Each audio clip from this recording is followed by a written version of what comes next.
El sonido que guarda Joy Division es la de una época en decadencia, la del fin de la revolución industrial, la abulia juvenil y la férrea mano de la dama de hierro en toda Inglaterra.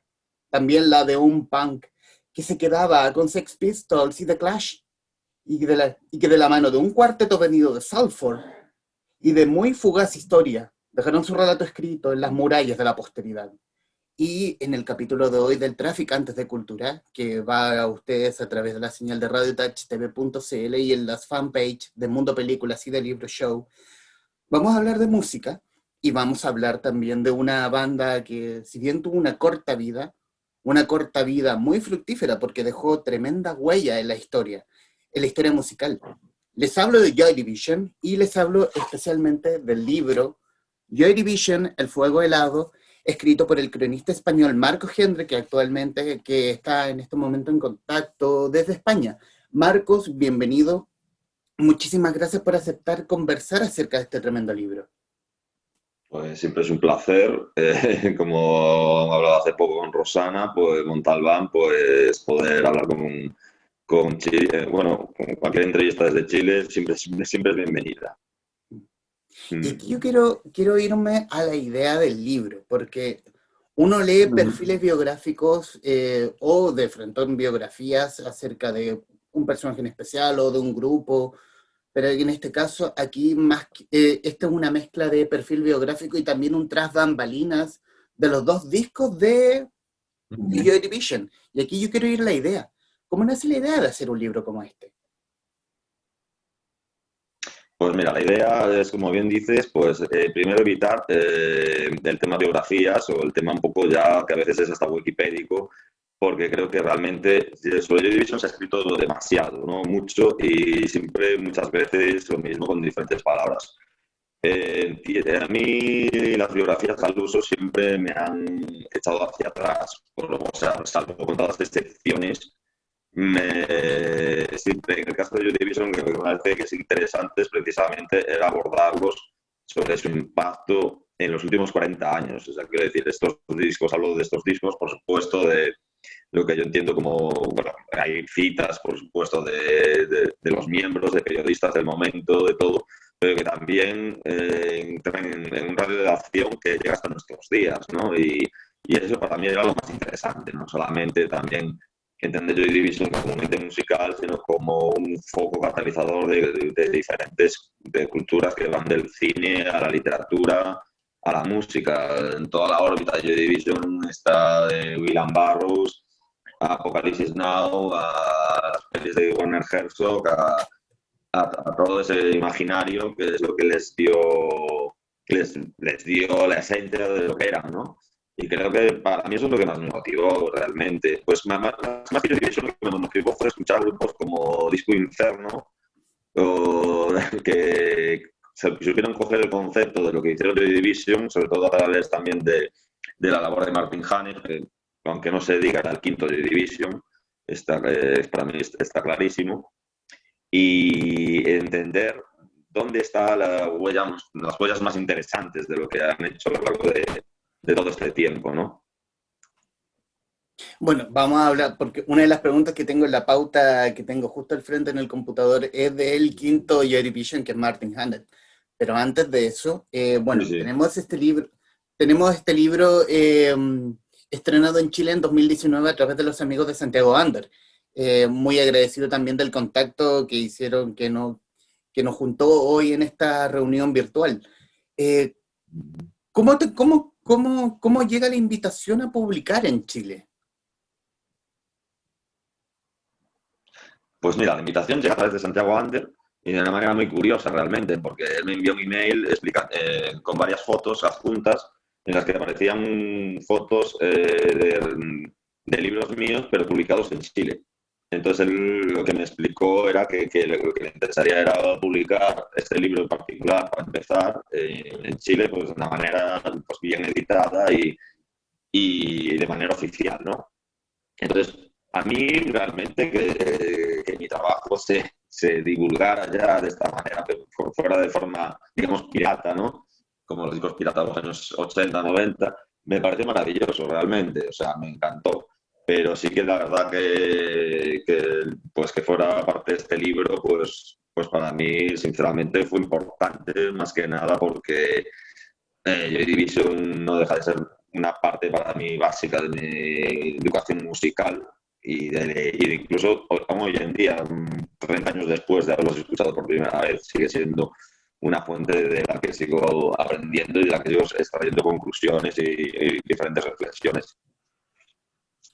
¿Cómo descubres musicalmente Joy Division? ¿En qué momento de tu vida descubres Ian Curtis Mm. y compañía? Pues mira, pues fue un hecho de estos que con unos 14 años, me imagino, porque yo conocía New Order. New Order, claro, hay que entender que antes no había internet, no había tanta información, tienes 13, 14 años y realmente te enteras luego que New Order era Joy Division, ¿no? Pero sin Ian Curtis. Entonces, a mí me llegó pues a través de la cinta de Substance, que curiosamente se la cambió un amigo mío que se la había comprado y no le había gustado nada. Entonces, ¿qué pasaba en aquella época? Que tú cuando escuchabas algo no eres como ahora, que tú ya has podido escuchar por Spotify, por las redes, por YouTube, cómo suena ese grupo, ¿no? Entonces yo, claro, yo lo primero que me imaginé que sería algo como New Order cuando lo escuché por primera vez. Claro, el primer momento, pues hablo de los New Order del Substance, para arriba, no del pobre Corrupted Man Lies ni de Movement, claro, que ahí hay unas líneas mucho más claras, ¿no? De unión con su pasado de Joy Division.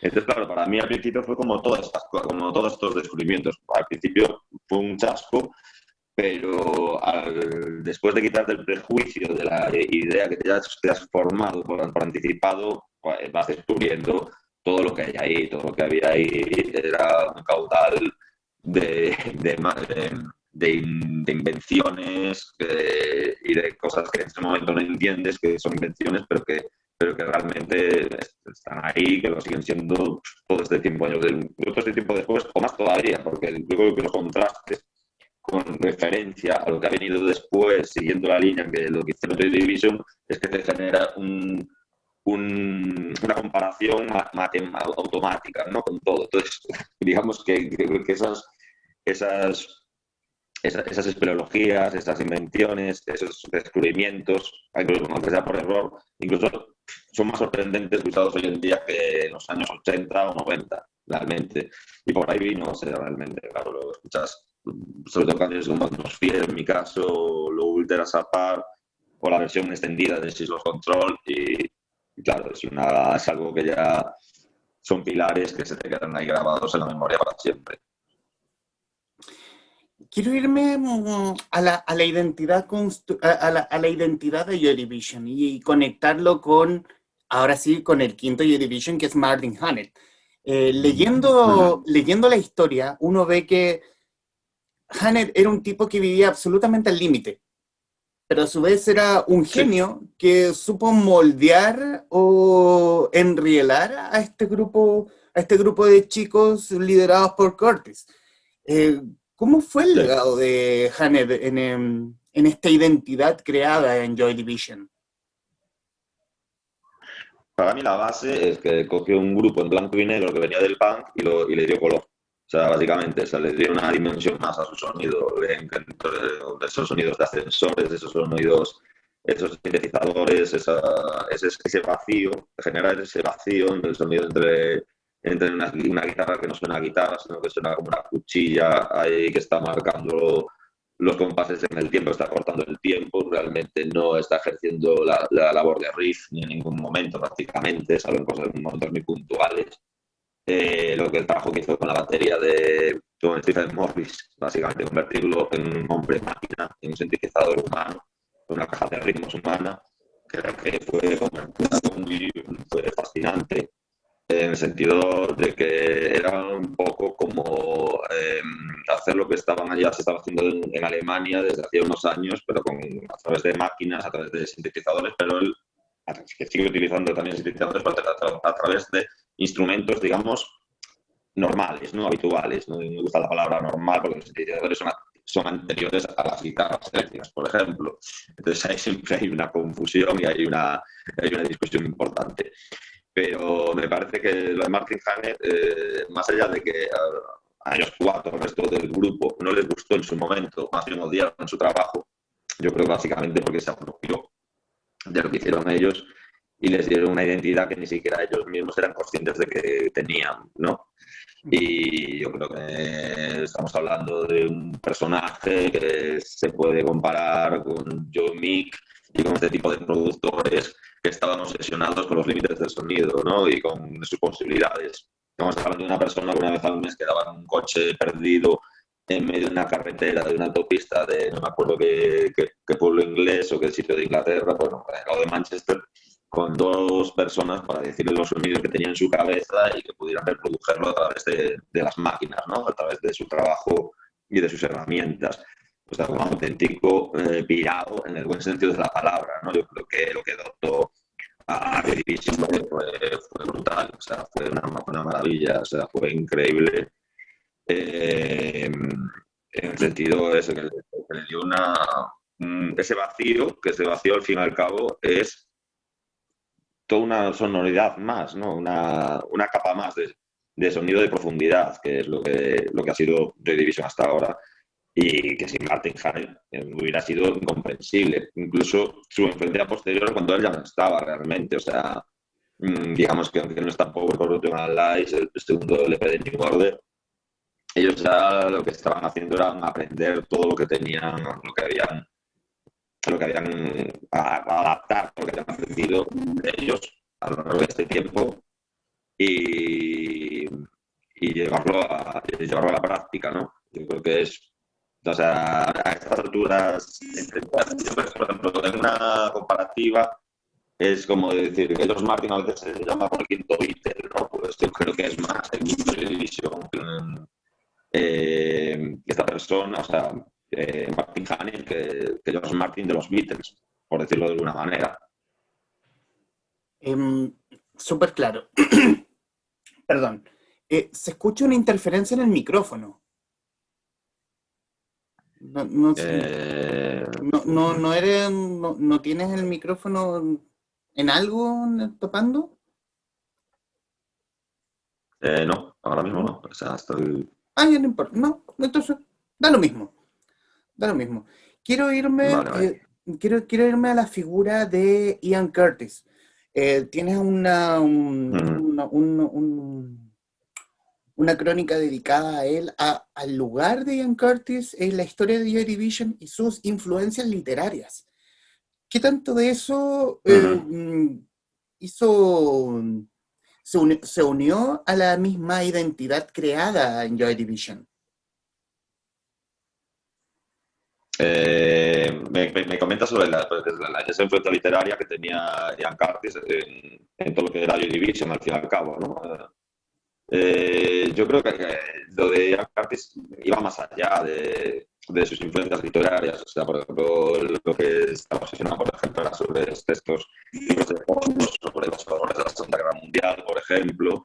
Ver todo ese dolor humano, ese sufrimiento humano, era algo que le marcó mucho también a través de las lecturas de Mario Camus, de todos los franceses, de todo lo que luego lo conectaba a gente como William Burroughs, ¿no? Incluso, y lo que de William Burroughs es lo interesante, sobre todo, era su manera de recitar, o sea, la técnica esta de Kata, de hacer una especie de hacer un caos lírico a través de palabras y concatenarlas en una especie de spoken word brutal, es algo que a él definió muchos de sus constantes líricas, sobre todo en Unknown Places, ¿no? Creo que es interesante entender que esa influencia literaria no solamente como algo que está ahí presente a la hora de que tenemos una influencia en una canción, sino sobre todo a la hora de que está influenciando directamente sobre la forma musical de lo que está haciendo, ¿no? Y sobre el resto de sus compañeros que tenían que seguir un poco lo que él marcaba como una especie de director de orquesta cuando le decía al resto que subiera el volumen del bajo, como fue así como descubrieron el sonido del bajo de una manera casual, más que casual, intuitiva, ¿no? Y en este sentido creo que es básico. No se puede entender Joy Division sin sus referencias literarias, sin sus referencias cinematográficas y sobre todo en estos dos planos, incluso sus referencias fotográficas, o sea, todo este imaginario, ese cine alemán de los años 70 de Werner Herzog, ese que es muy de Werner Herzog y de Fassbinder, ¿no? Que tiene una crudeza muy brutal, ¿no? Y es muy invernal también, un cine muy antártico, ¿no? Por decirlo de una manera que colindaba mucho con lo que ellos hacían y con el espíritu de lo que yo entiendo, eso, como el fuego helado, ¿no? De Joy Division, ¿no? También en medio del libro haces un análisis de cada uno, un análisis track por track de cada uno de los discos, de Sí. You Know Pleasure de 1979, de Closer 1980. Y también mención a los hijos musicales de Joy Division. Eh, hay una herencia vasta en grupos musicales en estos dos discos creados. Mm. No, bueno, la herencia es brutal. En ese mismo momento, habrás que escuchar de Bauhaus a los mismos U2, que en sus principios eran la versión sacro-religiosa de Joy Division, con ese rock santurrón que tenían. De hecho, estaban obsesionados con que Martin Hannett fuera su productor, pero al final no lo consiguieron. Hasta hoy en día, ¿no? Que hablaba antes, por ejemplo, que a mí los meandros más interesantes de la influencia de Joy Division pues se va precisamente hacia su enfoque del sonido, más que sobre los ciertos manierismos, ciertos tópicos o ciertas pautas de comportamiento en su sonido, como pueden ser a través de canciones, digamos, más directas, puede ser Transmission, por ejemplo, que yo creo que es una canción que marcó, pues, sin la que no se podrían entender grupos como Editors, Interpol y toda esta generación de post-punk que surgió a finales de los 90, a principios del 2000, que creo que también se quedaron un poco solamente con lo que es la superficie realmente, no indagaron precisamente en lo que para mí era más interesante, como la segunda cara de Closer, esas atmósferas, esa manera de recoger una electrónica ingrávida y darle una profundidad emocional vastísima, ¿no? Y eso precisamente, y lo que esos sonidos, esos ampliados de naturales urbanos que generaba el propio Martin Hannett, era algo tremendo, ¿no? Lo que estaban generando ahí y que fue lo que recogieron, pues, por ejemplo, esos grupos como Disco Inferno y le dieron una vuelta y llegaron a llegar a hacer lo que hicieron y que es esto, ¿no? Y que más allá de todo esto, creo que el eco de Joy Division, o sea, se ha visto, ¿no? En todo este tiempo, a lo largo de estas últimas décadas, a día de hoy es todavía más grande que hace 20 años o 30 años. Es un eco que sigue ahí, quizás más, incluso más solapado, por decirlo de una manera, con tantas mezcolanzas estilísticas, ¿no? Y todo esto, pero que está ahí totalmente. Estamos con Marcos Gendre, autor español, cronista español, autor de Joy Division, El Fuego Helado, editado en Chile por Santiago Ander. Quiero salirme solo un poco del libro e irme al cronista musical. ¿Cómo se forja en ti el periodismo musical? ¿Hay influencias musicales, influencias de otros cronistas que hagan y que escriban sobre música en España o en el mundo?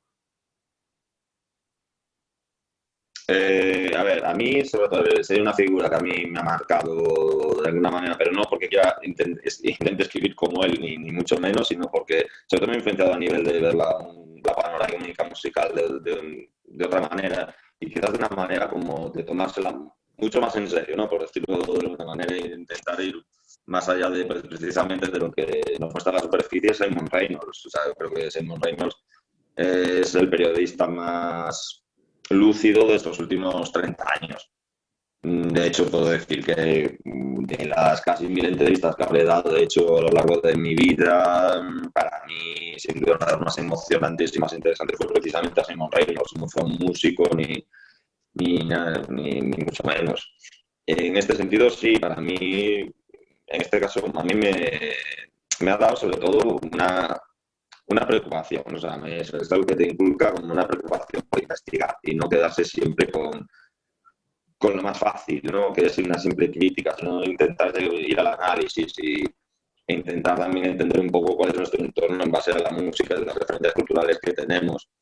Sobre influencias en España, personalmente no ninguna. Te puedo asegurar que hay periodistas que me interesan, que me gusta leerlos y leerlas, sobre todo a Silvia Pérez Cruz o a Aida Canrubí. Creo que son muy interesantes, más allá de que esté de acuerdo, ¿no? Pero eso también es muy interesante cuando estás de acuerdo. Entonces, eso sí que ahí sí que eso puedo dejar muy claro. Y a nivel musical, lo que siempre digo es que, bueno, sí que hay 4 o 5 grupos que siempre están ahí para mí y que pueden ser Vainica Doble, los Smiths, incluso Public Enemy del 86 al 90 y precisamente esa línea entre Joy Division y New Order, que a mí nunca me gusta separarlo, siempre me gusta decir y explicar y dar a entender que a mí, en mi opinión, es el mismo grupo, solo que se cambió el nombre. Bueno, más allá de que no esté Jan Carces, lógicamente.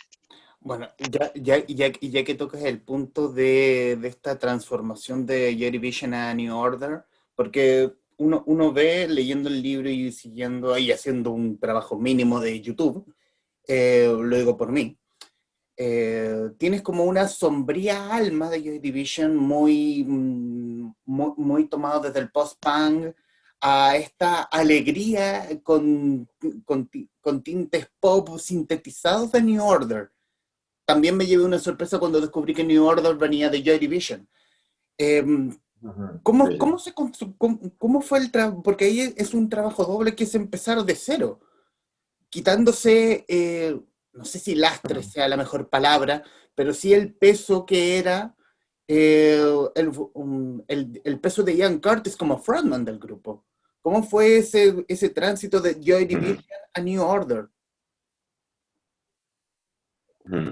Yo creo que lo más inteligente fue que, por ejemplo, el cantante de Bauhaus no acabara siendo el cantante de Joy Division como se dio la posibilidad, o se dice en las malas lenguas, ¿no?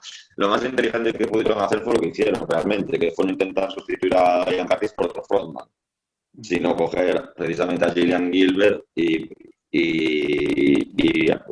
para que apoyaran la sección de sintetizadores y de repente Bernard Sumner dar un paso adelante y tomar el puesto, ¿no? de vocalista. Hombre, si nos paramos a pensar y lo vemos así detenidamente, vemos que sí, que fue una progresión rápida, pero realmente fue muy progresiva. O sea, al principio el Movement, en su primer LP, están intentando imitar en la voz y todo en todo momento a Ian Curtis. Es como una ausencia que se nota en todo momento precisamente porque ellos no la han superado y porque la están haciendo manifiesta y la están materializando en cada una de las canciones que conforman el disco, que es uno de los problemas que tiene ese disco más allá de sus indudable valores, ¿no? Y luego sí que es verdad, por ejemplo, o sea, vamos pasando al pobre Corto My Life o los singles que están saliendo por entre medias o Everything's Gone Green, podría ser una canción perfectamente cantada por Ian Curtis, Everything's Gone Green, por ejemplo. Y luego por Corto My Life, la mayoría de las canciones podrían tener la voz de Ian Curtis, si nos lo imaginamos, sobre todo Leave Me Alone. Es una canción que directamente es puro Ian Curtis, no cabe la menor duda.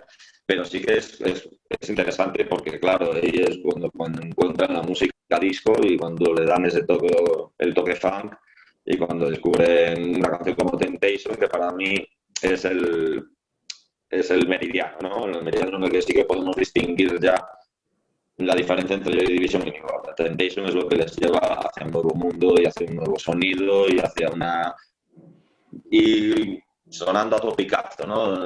Viajar de las sombras a la luz, de repente, ¿no? Creo que eso es lo más interesante y creo que esas son básicamente algunas de las claves que yo veo más claras a la hora de entender esa evolución. Tocas esa evolución del grupo junto con la evolución que tiene Manchester. Manchester en la época de Joy Division, como una ciudad industrial, versus el Manchester de New Order como una ciudad que intenta ver la luz de alguna forma. Sí, Claro, eso es lo que vamos viendo. Los primeros grupos son grupos lises, realmente, todos los que están saliendo de ahí, o grupos directamente como de Groot y Column, que son ensimismados en sí mismos, no, pero ahí, claro, todo eso surge también a raíz de New Order. New Order es lo que de repente aparece el techno, aparece la influencia de Chicago, de Detroit, y claro, de repente pasamos de una ciudad que fue una de las cunas del punk art y de ese post-punk más conectado al punk, a de repente una ciudad en la que salen grupos como 808 State que sencillamente estaban intentando reinventar el funk a través de la música house.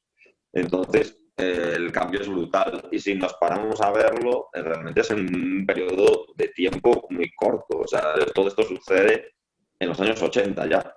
O sea, si comparamos Manchester del 81 con el Manchester del 88, es que no tienen absolutamente nada que ver. O sea, estamos pasando de una ciudad de locales a una ciudad de discotecas de la noche, ¿no? Con todo lo que eso conlleva también de aquella vida nocturna, de las drogas, del MDMA, de todo lo que fue. También es una evolución de las drogas también, claro, con el paso del tiempo. Eso es como pudo pasar de la época hippie a los años 90, ¿no? Con cosas como Ice Cream, por ejemplo, por decir un ejemplo muy representativo. Perfecto. Yo quiero poner al fanático como al fanático duro, al fanático que es más papista que el Papa, cuando ve esta transformación del Love Will Tear Us Apart, que es una cosa bien sombría, pero bien rítmica de alguna forma, de Joy Division, a Blue Monday de New Order, que es tan, y Sí. te deja arriba de ánimo. Sí, totalmente. Claro, es que realmente que han pasado 4 años entre una canción y otra, que 4 años en los años 80 y 70 eran como un periodo de 5 años por año, o sea, por decirlo en algunos grupos, ¿no? Creo que sí, define muy bien. Para mí es Temptation más, pero Blue Monday va a ser la más conocida, pero sí que es verdad que Blue Monday tiene ese punto, ese sintetizador y esa caja de ritmos inolvidable que dices, bueno, pues realmente esa misma gente que hizo la música de Lowell de Apart realmente es la misma gente que hizo luego Blue Monday. Aunque fuera un poco por lo de Blue Monday por accidente, ¿no? Como suceden estos actos geniales, ¿no? Por tocar ahí, trastear y de repente encuentras ese ritmo mágico que te da precisamente eso. Yo creo que eso, que es Blue Monday es también un faro que les dio después de tanto experimento con entre medias, experimentos muy logrados. O sea, vuelvo a hablar por Gordon Alive, que creo que es uno de los grandes discos de los 80, o misma Temptation, pero que realmente es como que te da confianza y les dio confianza, porque luego surgieron discos como Low Life, por ejemplo, que ahí sí que ya no hay la menor duda, salvo algún un claro oscuro, algo que les da, que sigue que como hacen como Elegía, por ejemplo, que es un homenaje a Ian Curtis, ¿no? Y realmente es eso. O sea, y ya cuando vemos que la transformación ha sido completa, ¿no? Yo creo que Blue Monday y Blue Life es donde está la transformación completamente completa y estamos ahí ante esa luz, ¿no? ¿Qué crees tú que perdió el mundo con la muerte de Ian Curtis? Digamos, probablemente una carrera solista. Para mí totalmente, para mí yo lo tengo clarísimo. Yo creo que Ian Curtis habría acabado solo, seguramente, haciendo una carrera de solista estilo experimental, como pueden ser esto, como pudo ser Scott Walker o David Sylvian.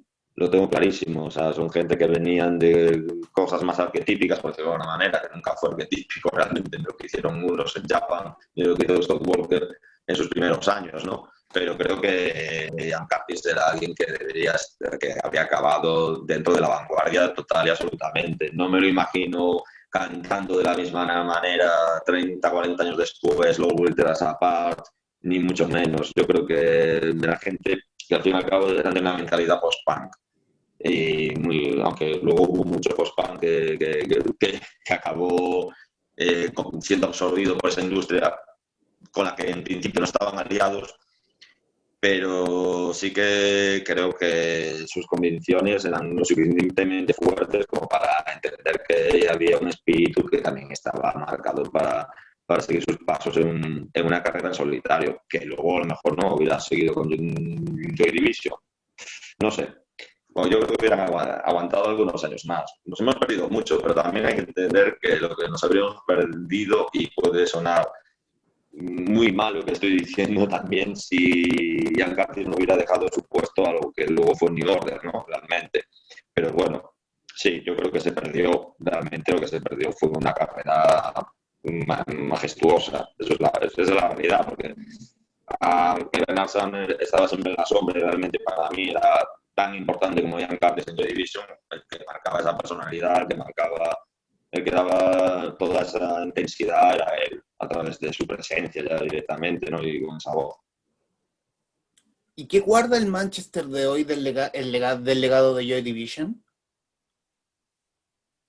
Manchester United, el legado de Joy Division, guarda muchas cosas, pero sobre todo lo que he visto con el paso de los años y de los tiempos es que ha sido más el legado el que ha llegado a otras ciudades y a otros países realmente, porque precisamente es Manchester. Manchester ya lo vivió en su momento, ya tuvieron su transformación precisamente en los años 80. Es como que siempre lo que sucede en un sitio luego se repite en otros lugares, pero 10, 20, 15 años después, ¿no?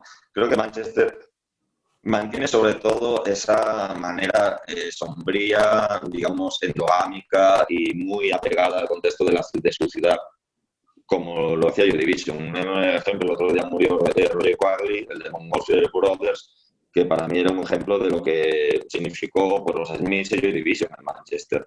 Pero también significaba porque su sonido realmente que recordaba a ambos grupos era más bien por sensaciones, no por calcar plantillas musicales que ya estaban muy manidas en realidad, ¿no? En la mayoría. Entonces, yo creo que ese Manchester ya quedó en su momento. Lo que hay ahora ha quedado la huella emocional, es lo que ha quedado, más que incluso las pautas estilísticas de lo que generaron. Bueno, y en los minutos que nos quedan, bueno, primero, Marcos, agradecerte estos minutos, esta ventana para querer conversar acerca de Joy Division, acerca de New Order, Ian Curtis, de música básicamente. Y obviamente en estos minutos, ¿hay algo en el futuro? ¿Algo literario? Sé que estás preparando algo, que estás junto con Santiago Ander preparando un segundo libro. Sí, bueno, tengo varios proyectos, sobre todo ahora, desde luego mi ritmo ha bajado bastante porque prefiero pensarme mucho las cosas antes. Sí, es un libro se llama Britpop, la vida moderna es una basura, ¿no? Es un libro que habla un poco sobre el tema de, bueno, de lo que fue el Britpop a todos los niveles, pero no solamente, no es un libro para vanagloriar lo que fue el Britpop. También hay cosas que para mí resultan muy interesantes, sobre todo un grupo como Punk, lo que fue algo enorme, ¿no? Y muy importante. Pero sí que entiendo por ejemplo, se perdió el interés hacia una generación que fue colindante a la del Britpop en aquellos tiempos, como la de grupos como Laika, Barsicosis, incluso Kane, diría yo, que son anteriores, o los propios Disco Inferno de los que hablaba antes, de una generación que solamente consiguieron llegaron un poco al mainstream, por decirlo de alguna manera, un poco a la superficie, y también porque es una generación, la del Britpop, que en cierta manera fue la que nos obligó de repente a la industria a volver a mirar al pasado. De repente, volver la vista 30 años atrás era algo que fue bendecido por la crítica, cuando eso no había ocurrido antes jamás en la historia de la música, salvo en cosas muy puntuales. Y creo que se pueden extraer un montón de reflexiones y de significados de lo que fue eso. Por otro lado, también tengo un proyecto más a largo plazo, que es como para mí el libro de mi vida, que es algo que también lo que ya llevo trabajando años y que es sobre un libro sobre música, cine, literatura, y en el cual me interesan mucho pues grupos como Voice of Canada, series de televisión como Zafiro y Acero, muy buen Inclave, incluso Angela Carter, la escritora, en el cual intento pues es reimaginar un poco incluso el mundo del cómic, ¿no? De hecho, voy a contar con la gran ayuda de la ilustradora Pepa Prieto, que es una ilustradora maravillosa y muy versátil, y que para darle también un poco de imagen a todo esto que tengo ahí pensado, que más que un libro de ensayo, pretende ser una especie de ensayo ficcionado, ¿no? De cierta manera, pero que entiendo que es un poco también todo lo que para mí más me ha interesado en estos últimos años y que también aduce a la interpretación y un poco la abstracción, del margen de abstracción que te da el arte, ¿no? La música y todos estos referentes. Y contado a través también con gente como Ariel Pink, ¿no? Pues mismamente, creo que hay historias muy interesantes sobre todo esto. Y básicamente esos son mis proyectos por ahora más, para menos importantes. Mi interés también es que ese libro, cuando salga aquí, también podría salir ahí en Chile al mismo tiempo. Y entonces, en eso estamos también ahí peleando. Santiago Ander está atento, así como, ¿algo más? Aquí, perfecto. Vale. Vale. Bueno, ¿qué más decir? Agradecer a Marco Gendre, autor de Joy Division, El Fuego Helado, editado en Chile por Santiago Ander, que conversó muy amablemente con los traficantes, con la guarida de los traficantes de cultura. Marcos, muchísimas gracias. Gracias a ti. Muchas gracias y hasta la próxima. Vale. Venga. Hasta la próxima, y a quienes nos están viendo, gracias y nos vemos en cualquier momento. Adiós.